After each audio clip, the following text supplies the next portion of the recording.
Dito nga muna sa kanan. Taas ang kamay, taas ang kamay. Hi! O sa kaliwa naman, hi! Magandang umaga po, Balot. Naku, ngayon pong umaga, masayang-masaya po ako makapiling kayong lahat. Sa lahat po ng kumamay, yumakap, at yung iba nagtatanong kung pwede daw humalik.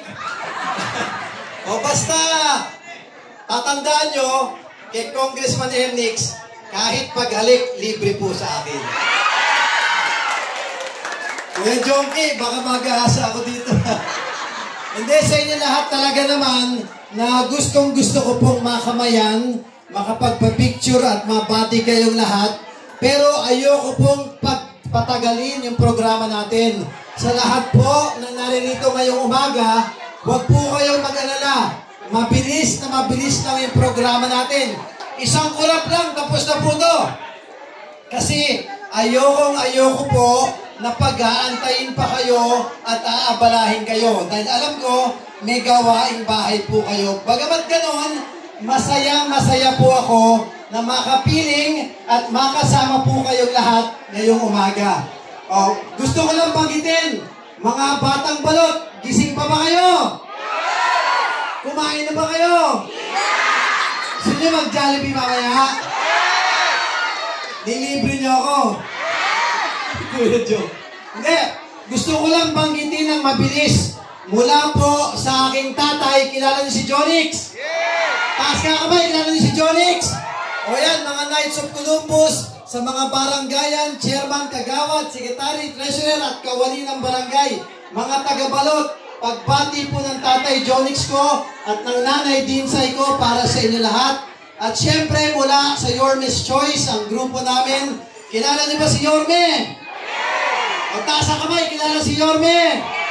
At ang kanyang partner, si Chia Atienza, at ang ating mga konsehal, si Jesus Tagat Pajardo, Chairman Bobby Hernane, Joaquin Dumagoso, Irma Alfonso, Colonel Juni Ibay, at syempre si Ian Bansay-Nieva. Ako po naman si Congressman Ernix, na balot, nagpapasalamat po ako sa inyong lahat dahil sa tulong at panalangin nyo.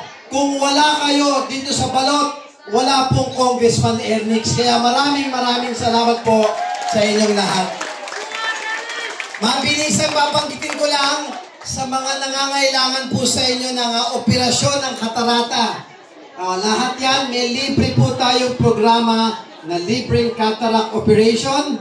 Meron din po tayo ng assistive devices, yung wheelchair, tungkod, walker, oxygen, hearing aid, at saka yung mga pang-blood pressure ninyo, yung mga nangangailangan po ng nanay, ng medical assistive devices, ilapit po ninyo sa amin at meron po tayong programa doon na hindi na po kayo bibili at i-deliver po namin sa pintuan ng bahay nyo yung mga medical assistive devices. Pwede? O yung meron tayong butika ni Kong Ernix, yung mga maintenance sa mga senior, binibigay po namin lahat. At yung pinagagawa natin, alam nyo ba yung palengke ng Pretil? O sa tapat nun, tanggapan ng mga dating congressman, di ba? Tinibag natin yung luma. Pinatayuan ko po ng bagong gusali na malaki at hindi ko po gagamitin pang sarili. Ibibigay po natin yan sa tao. Pag natapos po yun ang magiging libreng laboratory, libreng diagnostic, at libreng physical therapy sa lahat ng senior at sa lahat. Basta taga-Tondo po kayo, libre po kayo dun sa Health and Wellness Center natin. Pwede? O yung pinatatayo rin natin, yung Tondo Sports Complex. Alam niyo ba yung complex? O nakapag-swimming na ba kayo doon? Subukan nyo, magkakabukol kayo. Hindi, yung complex, naluma kasi yan eh. Bata pa ako, complex na yun. Tama po ba? Kaya nung naging congressman po tayo dahil sa tulong nyo, tinipag po natin yung bulok. Pinatayuan po natin ng bagong 4 na palapag, bagong Tondo Sports Complex para sa mga inyo lahat. Lahat ng taga-Tondo at lahat ng taga-Balot. Meron tayo doon bagong swimming pool, indoor basketball court, bagong gym, senior citizen center, youth center, at doon sa tuktok, alam niyo yung birthday, pinyagan, kasalan. Di ba tayo ginagawa sa Tolda?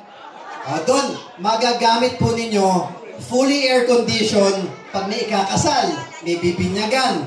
Fully air condition, libre, at pag inimbitan nyo ako na may regalo pa kayo sa akin. At tapos, happy ako at proud ako magulat sa lahat ng taga-balot. Alam niyo po ba yung bitas? Yung bitas. May pinagagawa tayo dyan, 2 gusali. Una, yung Bagong Tondo Youth Center. Yung mga kabataan natin, nagpa-practice ng kanta at ng sayaw kung makikita nyo sa mga iskinita at kalsada. Tama po ba? Yung Bagong Tondo Youth Center, isang lugar na ligtas kung saan meron tayong dance studio, libreng recording studio sa mga artist natin, at pwedeng tambayan ng mga apo at ng mga lola.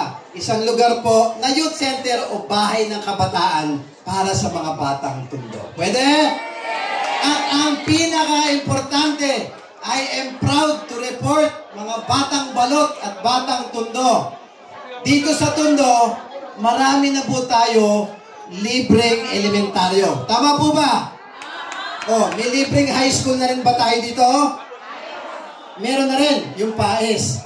Pero tanong, meron na ba tayong libreng kolehiyo dito sa Tondo? Wala pa. Dahil para sa libreng kolehiyo, pupunta pa kayo sa City Hall, dun sa UDM. Tama po ba? Meron din tayo dun sa Intramuros, yung PLM. Tama po?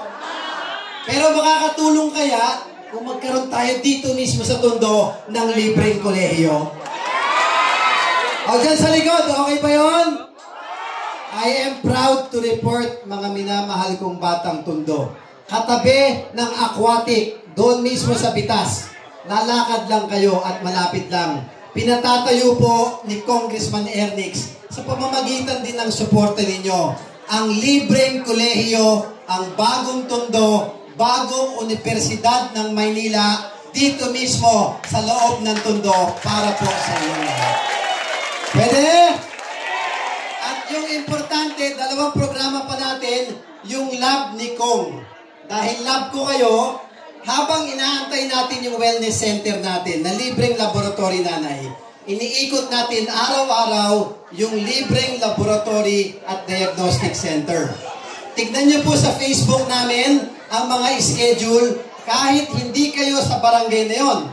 Libre po at open sa lahat ng taga-Tondo. At yung pinaka-importante, yung Hospital Assistance Program. Alam niyo po ba yung hospital ng Tondo Medical Center? Alam niyo po ba yung Jose Reyes?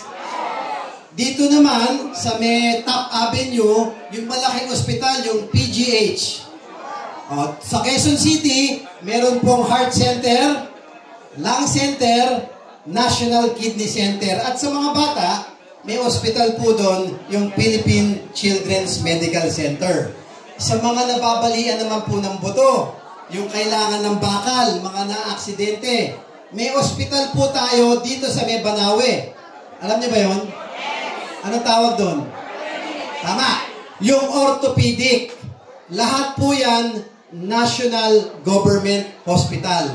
May programa po si Kong Ernix.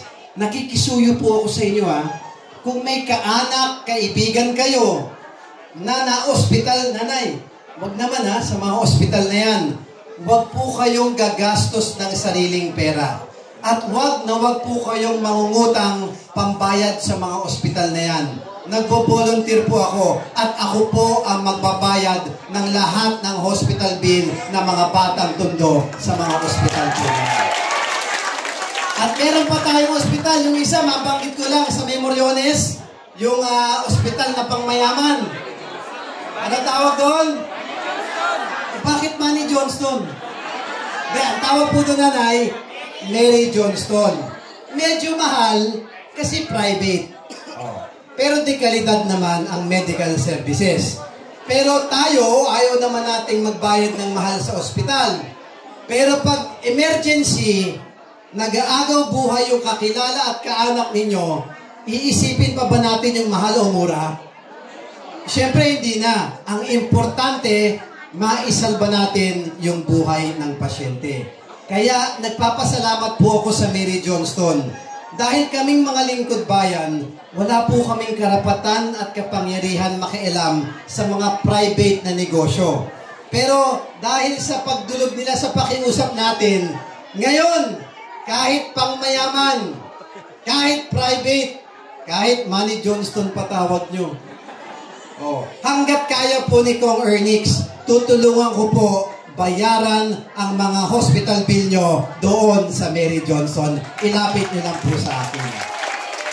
O kaya muli, mga batang tundo, mga batang balot, bibilisan lang natin ang programa. Bago po ako magtapos, gusto ko lang banggitin sa inyo, ito po ang simbolo ni Kong Ernix.